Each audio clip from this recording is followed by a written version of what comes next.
Il n'est pas seulement puissant, il est saint. Et il est à l'aise. Parce que, je ne sais pas si tu as déjà eu des délivrances où tu pries pour quelqu'un, et puis toi tu es impudique, tu chasses cet esprit d'impudicité. Tu vas les chasser comment? L'esprit là va dire, toi je t'ai gagné. Moi-même je te contrôle, tu vas me chasser comment? Je suis plus fort que toi. Tu ne veux pas chasser celui qui te gagne.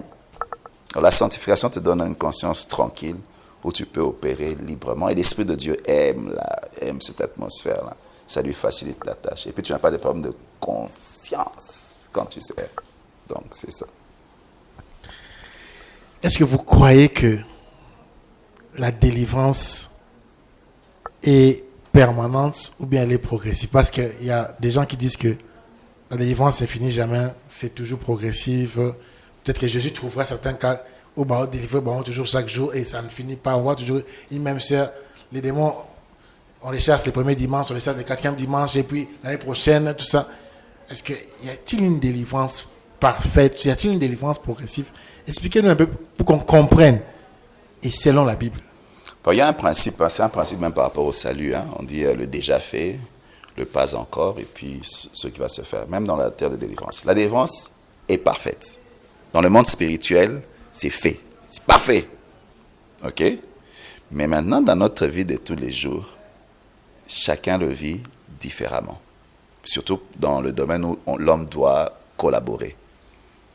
Si tu ne fais pas ta part comme il faut, bien tu te donnes. La Bible dit résister au diable, il fera loin de vous. Ne donnez pas accès au diable. Ou bien on prie pour toi, tu avais un démon d'impudicité grave. C'est bon, tu es délivré. Mais toi-même, en gros, tu commences la vie de prostitution. Ça va revenir.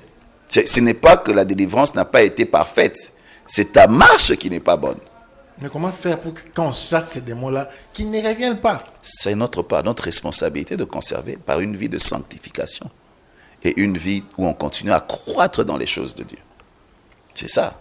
Les gens ne veulent pas faire leur part parce qu'ils dépendent trop des prières. Ils dépendent trop de prières, on les rend paresseux. Ils ne veulent, c'est ta vie, c'est ta responsabilité de conserver ta délivrance. Moi, il y a des gens, maintenant, quand tu reviens, je ne te prends plus. Je dis non, sois sérieux. Il ne faut pas jouer avec moi. Tu viens chaque fois, je prie pour toi.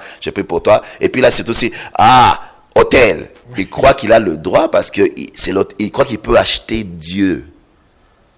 Or, à un moment, tu vas prier pour que Dieu ne libère plus sa puissance parce qu'il sent que cette personne n'est pas sérieuse. Donc, c'est notre responsabilité de jouir de notre délivrance. Mais tant qu'on n'est pas sérieux, il y aura des expériences bizarres qu'on va vivre. Donc, c'est un peu ça. Mais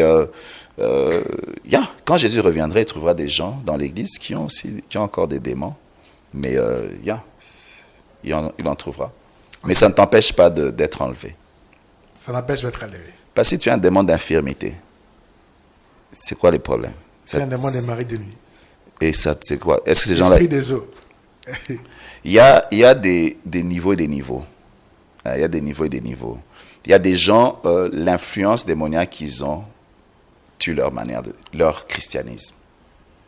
Tu vois? Mais d'autres, c'est comme des épreuves qui les suivent. Tu sens, ils s'attachent à Dieu, mais il y a peut-être une vie de pauvreté. Il y a des gens comme ça, mais il aime Dieu. Tu sens que ce type ici, Jésus revient, il va au ciel.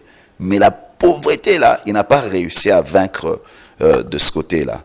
Mais il y a d'autres puissances, quand elles agissent, elles influencent même ta manière d'être au point de perturber ta marche avec Dieu. Ça, c'est compliqué. Ils peuvent te faire rater le ciel. Parce qu'ils vont tuer ta marche avec Dieu. C'est pour ça qu'il ne faut pas tolérer le diable. Parce que quand il vient, il aime souvent inviter ses frères. Tu vois? C'est pour ça qu'il faut vraiment... Je dis, le ministère de délivrance est capital dans l'Église. Ça permet aux gens d'avancer et de servir